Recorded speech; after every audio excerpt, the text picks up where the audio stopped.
You've probably felt it, that quiet suspicion that something about modern Christianity doesn't match the Christ you read about in the Gospels. It's as if a layer has been placed between you and the real Jesus, something familiar, comforting, and dangerously misleading. Dietrich Bonhoeffer sensed this decades atrás, and he paid a high price for naming what most people still avoid confessing. The religion we defend so passionately may be the very thing hiding Christ from us. He warned that faith can become so entangled in customs, performances, and spiritual habits that it loses the raw power of obedience. And the moment you ask yourself whether your faith would survive without your church's structures, routines, and expectations, something inside you trembles, because what if the answer is no? Bonhoeffer described religion as a sacred noise, a noise that feels holy but keeps the soul numb, comfortable, unchallenged. He said people learn to enjoy the feeling of being religious while forgetting how to obey the living God. They learn to speak about Jesus without ever surrendering to him. And suddenly you begin to wonder, how much of your spirituality comes from genuine encounter, and how much comes from imitation? How many choices you made because Christ confronted your conscience, and how many you made because the religious environment rewarded them? These are the questions that break illusions, the questions Bonhoeffer believed every believer must face before calling themselves a disciple. Imagine stripping Christianity of every external support, no gatherings to hide behind, no rituals to depend on, no spiritual identity shaped by tradition, just you and Christ. Bonhoeffer believed that only in this naked confrontation does real faith begin, because when nothing familiar remains, the only thing that can sustain your soul is the voice of Christ himself, a voice that doesn't flatter, doesn't negotiate, and doesn't bend to cultural expectations. It calls, demands, exposes, purifies. That's why Bonhoeffer insisted that a Christianity without religion is not a weaker faith, but a truer one, the kind capable of surviving the collapse of everything superficial. But can your faith survive that collapse? Or is it built on foundations that crumble the moment the religious scaffolding is removed? This is where Bonhoeffer's idea becomes truly dangerous. Because once you see the difference between religion about Christ and life with Christ, you cannot unsee it. You begin to notice the illusions you defended, the spiritual shortcuts you accepted, the comfortable beliefs that never cost you anything. Bonhoeffer wasn't calling people to abandon the church. He was calling them to abandon every form of religiosity that replaced obedience with appearance. And now the question reaches you with the same force it carried decades atrás. How much of your faith belongs to Christ, and how much belongs to the religion that kept you safe from him? If you continue watching, this video will pull back the layers, slowly, relentlessly, until nothing remains but the truth Bonhoeffer believed the modern church needed most. What you choose to do with that truth begins now. You feel the shift before you understand it. It's a quiet disturbance, a tremor behind the ribs, the kind of realization that doesn't announce itself with fear, but with an unfamiliar emptiness. Something in your spiritual life begins to echo differently, and that echo reveals a hollow place you didn't know existed. Bonhoeffer's challenge, this idea of a Christianity without religion, enters not as a concept, but as an intrusion into the protected chambers of your faith, exposing structures you trusted without ever questioning them. You begin to notice how easily ceremony replaced surrender, how often emotion pretended to be obedience, how many of your holy moments were built on the need to feel safe rather than the courage to be truthful. Memories surface, prayers spoken out of habit, worship performed with your hands raised while your heart remained sealed, moments when God whispered and you nodded but never moved. These memories don't accuse, they reveal. And as they reveal, you feel the unsettling truth Bonhoeffer saw so clearly. Religion can make you look awake while keeping your soul deeply asleep. As this awareness spreads, you find yourself suspended between two worlds. The familiar comfort of religious identity and the uncomfortable honesty of spiritual exposure. Bonhoeffer believed that the true call of Christ is never comfortable, never predictable, never shaped to protect your ego. It is a call that strips quietly, relentlessly, until nothing remains but what is authentic. And the more you look at your own journey, the more you recognize how often you pursued the feeling of faith instead of its cost. You crafted routines that made you appear grounded, even mature, while deep inside you feared the silence that comes when God asks you to confront yourself. You start to sense how many of your convictions were inherited, not discovered, mimicked, not lived, practiced, but never surrendered. And with every thought, the question grows sharper. If every religious structure fell today, would your faith still stand? Or would it collapse with everything you thought was holding it together? The collision inside you becomes impossible to ignore.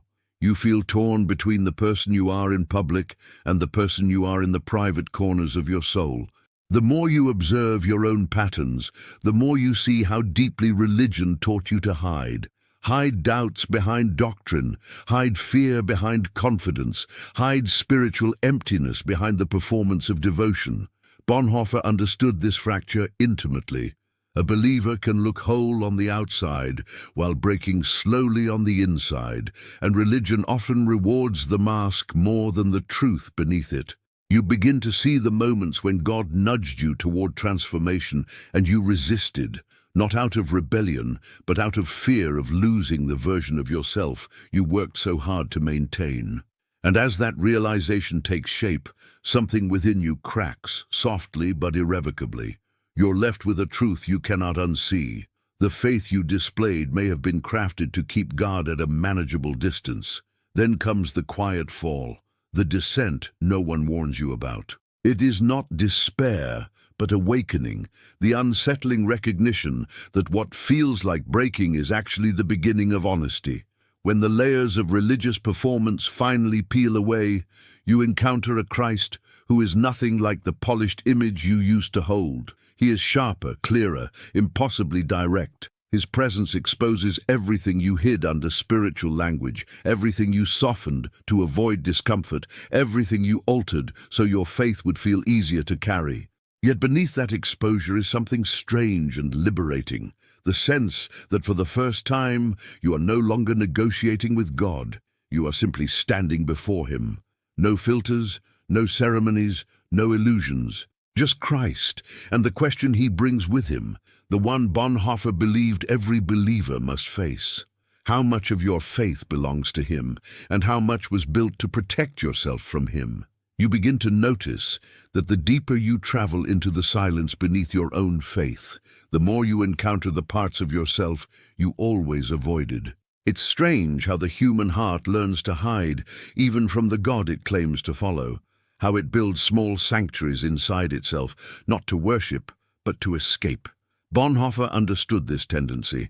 When religion becomes routine, the soul uses it as camouflage, as if the repetition of spiritual habits could disguise the absence of genuine surrender. And now, as you look inward, you see the places where you hid your fear behind confident prayers, where you disguised your hesitation as wisdom, where you called passivity waiting on God because you were too afraid to obey. The unmasking does not come with violence. It comes with clarity. And clarity, when it touches the deepest parts of you, feels more dangerous than judgment. Because it forces you to admit that the distance you always blamed on God may have been created by you, carefully, quietly, instinctively, to avoid the cost of following Him beyond the boundaries of comfort.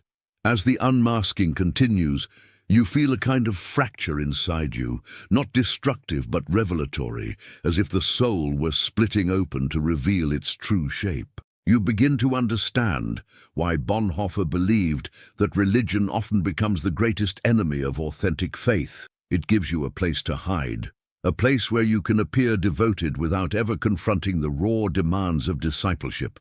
You recall the moments when you felt Christ pulling you toward honesty, vulnerability, sacrifice, and how quickly the noise of religious activity drowned out that call. You recognize the brilliance of the illusion.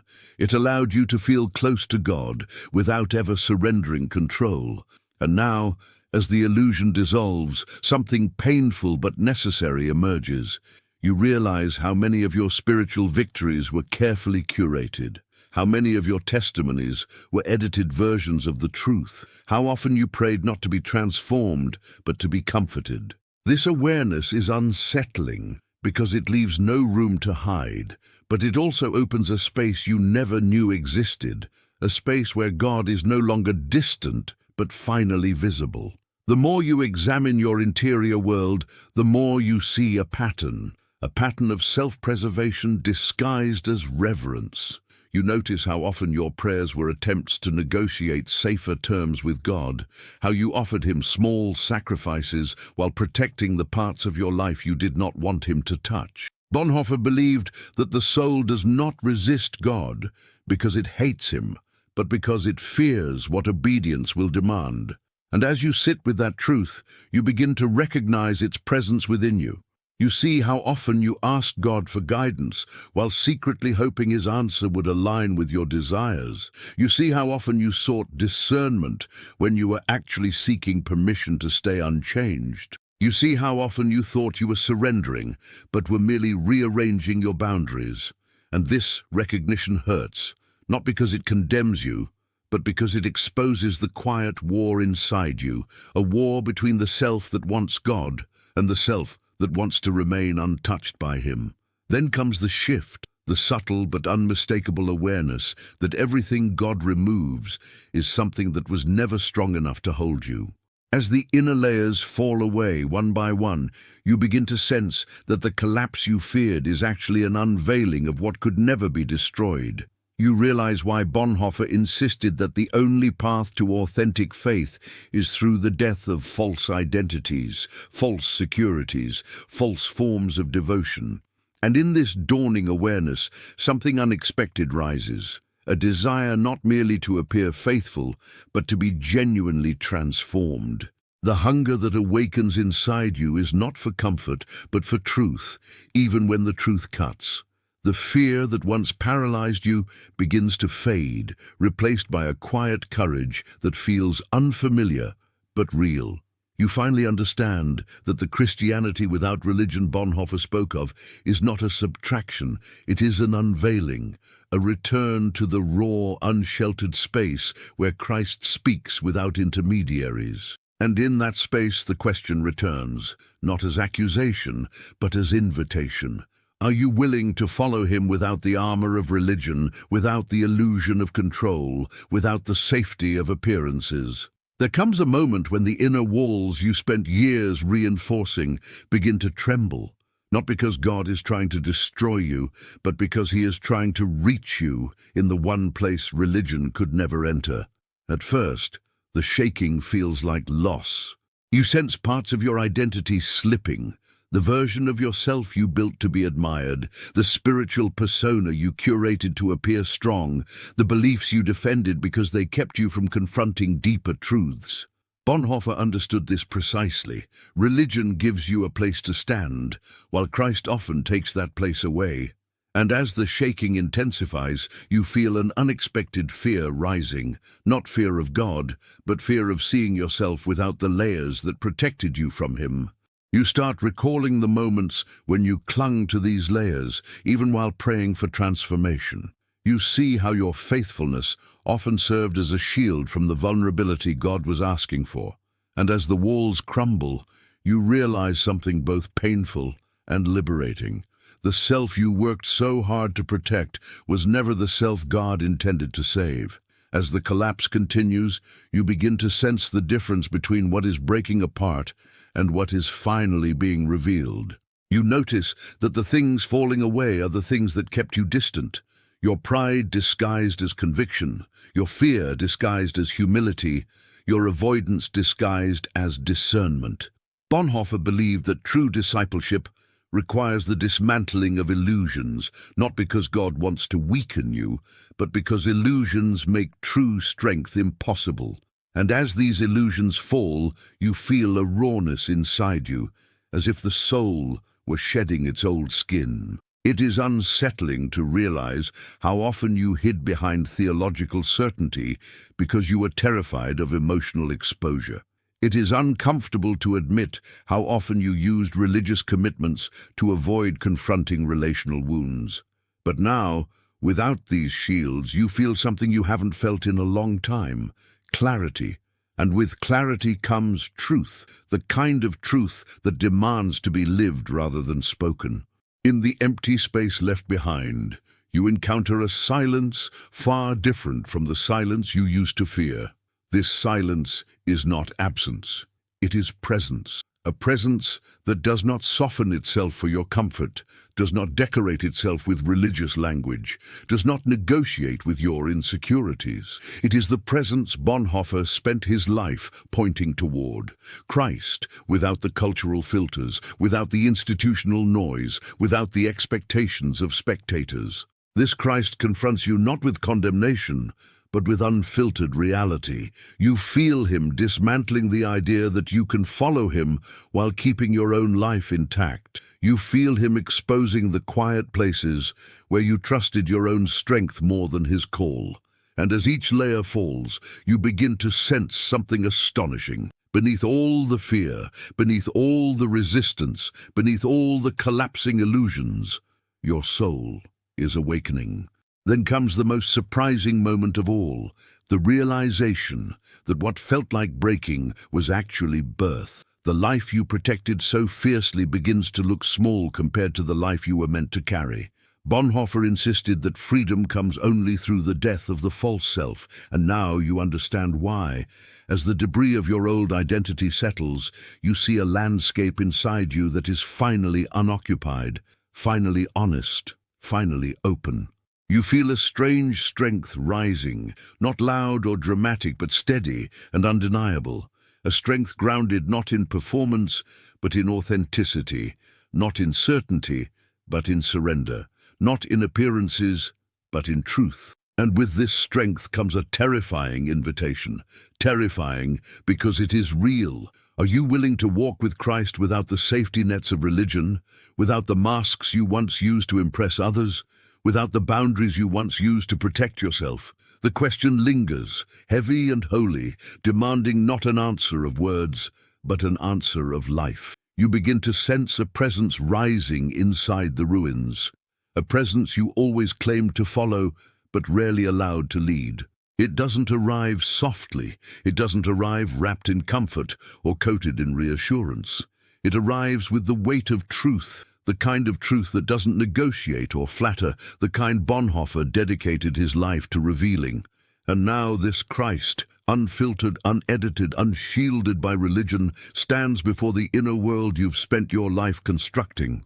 You feel his gaze moving through every corner of your soul, not to condemn but to unveil, not to humiliate but to strip away the illusions that kept you spiritually safe but emotionally bound. There is no place to hide, and for the first time, you don't want to. Because as terrifying as this exposure is, it feels more honest than the spiritual life you maintained for years. The heart, once divided, begins to converge into a single direction, toward the Christ who asks for everything because he knows everything must be surrendered for a soul to finally become free. As this presence deepens, you sense that Christ is not merely confronting your past, he is confronting your patterns, the ways you softened his commands so you could keep control, the ways you recited his words while refusing his way, the moments you used religion to delay obedience, hoping that spiritual activity could compensate for spiritual resistance.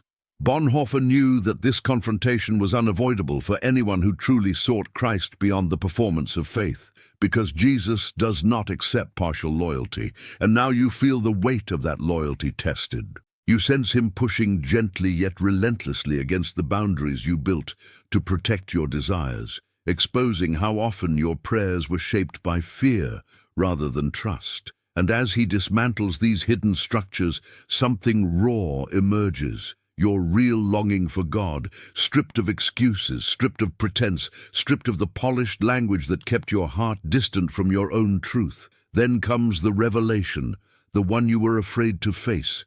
Christ was never distant. You were. Every delay was yours, every hesitation was yours, every half-surrender was your attempt to avoid the pain of transformation. And now, without the noise of religion to drown out his voice, you finally hear him with terrifying clarity. Not the Jesus of comforting sermons or inspirational phrases, but the Jesus who demands your whole life because he wants to give you a new one. Bonhoeffer understood that true discipleship begins where self-preservation ends. And now you feel this truth uncoiling inside you like a living fire. You see how religion allowed you to decorate the walls of your heart while avoiding the foundation beneath them. You see how you used maturity to mask fear, how you used wisdom to justify passivity, how you used waiting on God to avoid the cost of moving with him. And in this raw confrontation, you realize you cannot remain the same. You cannot unknow what has been revealed. Finally, after the shaking and the stripping and the relentless clarity, something begins to form inside you, something quiet, steady, humbling and profoundly real. It's not resolution, it's not closure. It's the beginning of a new kind of faith, one that does not need applause or structure or performance to survive, one that does not depend on religious scaffolding to feel stable, one that is shaped not by fear, but by surrender. This is the place Bonhoeffer believed every believer must eventually reach, the place where Christ is no longer protected by your rituals, but allowed to transform your reality. And here, standing in the open space of your newly uncovered soul, the question arises for the final time, not as judgment, but as destiny. Will you follow him without the safety of religion? Will you let him disrupt, redefine, and rebuild everything from the inside out? The question waits, not for your words, but for your life. There is a silence at the end of every awakening, a silence that is not empty, but charged with the weight of everything you can no longer ignore. As the journey settles inside you, the echoes of truth begin to form a new shape, a softer yet sharper awareness that does not ask for permission to stay. You feel it moving beneath the surface, not as fear, but as an invitation to step beyond the versions of yourself you once protected. Bonhoeffer's vision lingers here, in this stillness, where the soul finally recognizes that the faith it longed for was never found in structures, but in the courage to walk without them.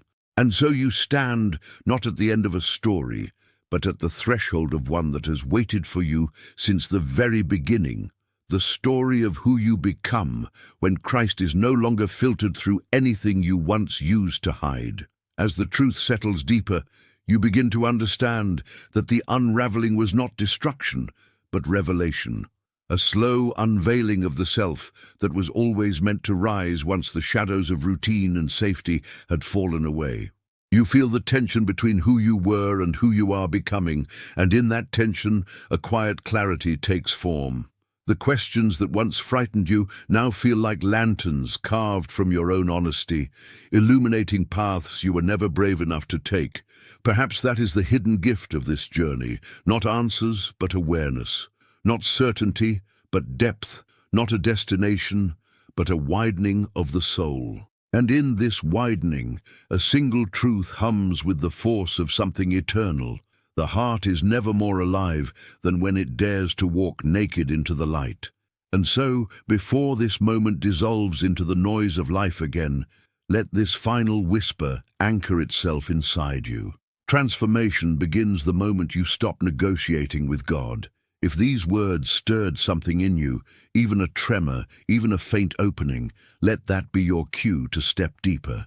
Like this video, share it with someone who feels the same silent ache. Leave your voice in the comments and subscribe to join a journey that doesn't end here.